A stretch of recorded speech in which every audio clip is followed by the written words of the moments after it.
What's going on, guys? Welcome back to the channel. Today we're taking a deep dive into one of the most popular concealed carry setups out there, the Vedder LightTuck and MagTuck. But we're not stopping there. We're also adding two key comfort upgrades, the wedge and the holster pad. Are they worth it? Do they actually make a difference for everyday carry? Let's find out.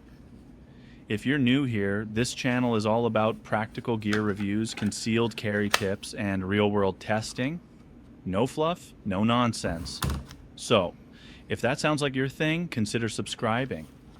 Let's start with the Vedder LightTuck holster. This is an inside-the-waistband holster made from Kydex, and it's known for being minimalist, adjustable, and super reliable. Right off the bat, the build quality is solid. The Kydex is durable, holds its shape well, and gives you that satisfying click, faham, when your firearm locks in.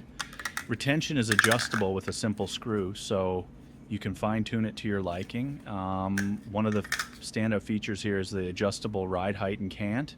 Whether you prefer appendix carry, strong side, or somewhere in between, you can really dial this in. It also has a claw to help you bring the holster closer into you for better concealability. The metal clip is another plus. It's sturdy, hooks onto your belt securely, and doesn't feel like it's going anywhere when you draw.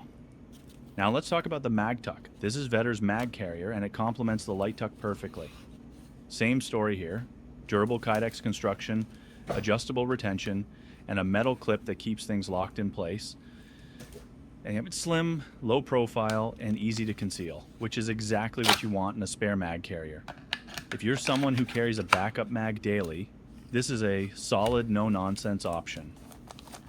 Alright, now let's upgrade things a bit, starting with the wedge.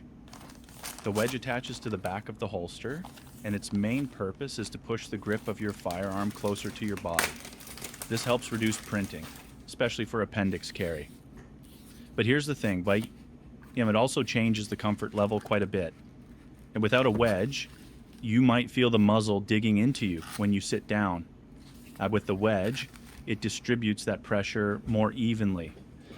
For me, the wedge made a noticeable difference in concealment and comfort, especially during long periods of sitting or driving. Next up, the holster pad. This is all about comfort. The pad sits between the holster and your body, adding a layer of cushioning. If you've ever carried a bare Kydex holster against your skin, you know it can get uncomfortable after a while. The pad helps eliminate those pressure points and reduces irritation, especially if you're carrying all day.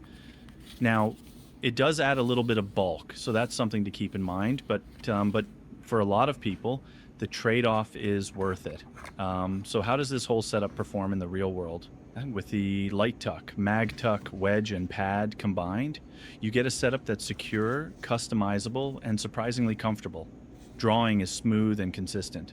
Retention stays solid throughout the day, and concealment, especially with the wedge, is noticeably improved. The only downside?